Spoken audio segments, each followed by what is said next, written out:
Joining us, MS Now national reporter Rosa Flores, Cook Political Report senior editor and elections analyst Dave Wasserman, and Texas Tribune Washington correspondent Gabby Birnbaum. You can tell we're going to focus a bit on Texas here because it is going to be a very interesting race. But Dave, first, tell us why we should be very watchful of who wins each of these primary races.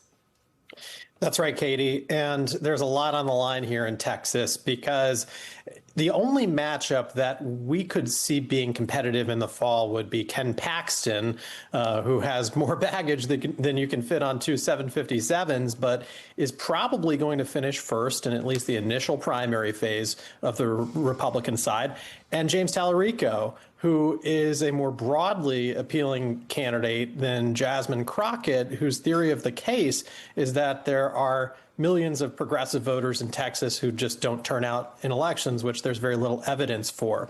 And then Republicans also tried to gerrymander the state's congressional districts, but Democrats are still competitive in 3 of the seats that Republicans redrew to their advantage. And their chances could hinge on whether they nominate a more centrist candidate in South Texas in at least 2 of those seats. OK, let's talk more about that, Rosa. Tell me about what you're seeing down there in Texas.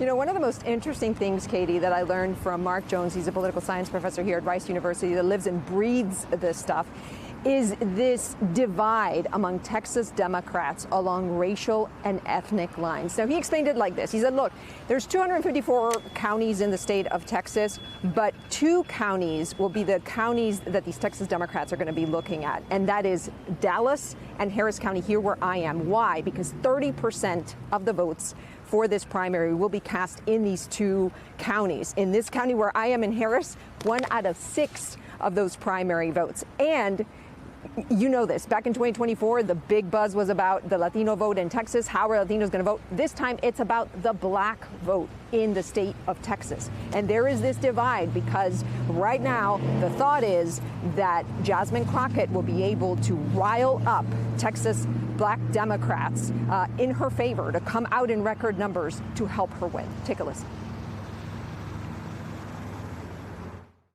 This is a primary where Black Texans have a candidate that they strongly prefer to the alternative. And right now, they're not only going to vote for Jasmine Crockett by an 8-1 or 9-1 margin, but they're going to turn out in probably close to record numbers to support her, just given the enthusiasm that we're seeing in the polling we're doing.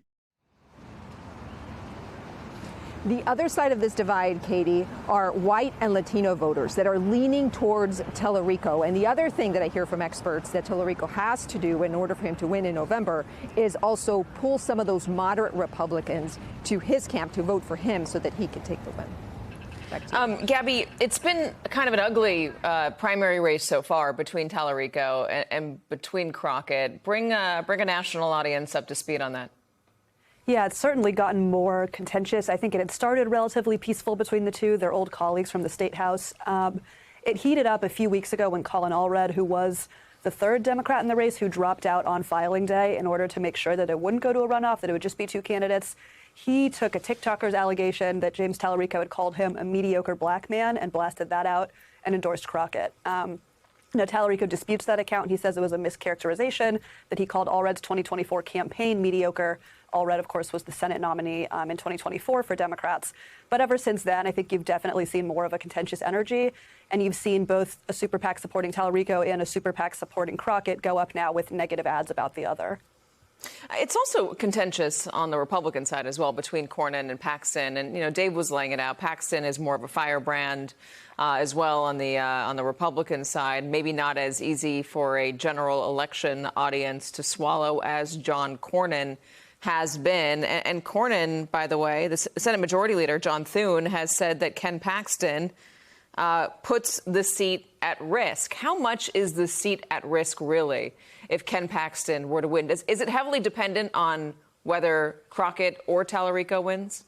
I think the Democratic nominee absolutely matters, but I think if you talk to anyone who was involved with the 2018 Texas Senate race, where Ted Cruz won by about 2.5 points against Beto O'Rourke in a cycle that favored Democrats, I think people would say, yeah, it might be a small chance, but there is a chance, right, that a Democrat could flip this seat.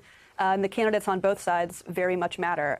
Ken Paxton argues that in a year that looks like it's going to be good for Democrats around the country, you need someone who can turn out the base and that he's more exciting. Senator Cornyn has argued the opposite, right? You need someone who can appeal to moderates and independents. We saw those moderates and independents vote for a Democrat in a state Senate seat in Texas in the Fort Worth area, in the bellwether county of the state, Tarrant County.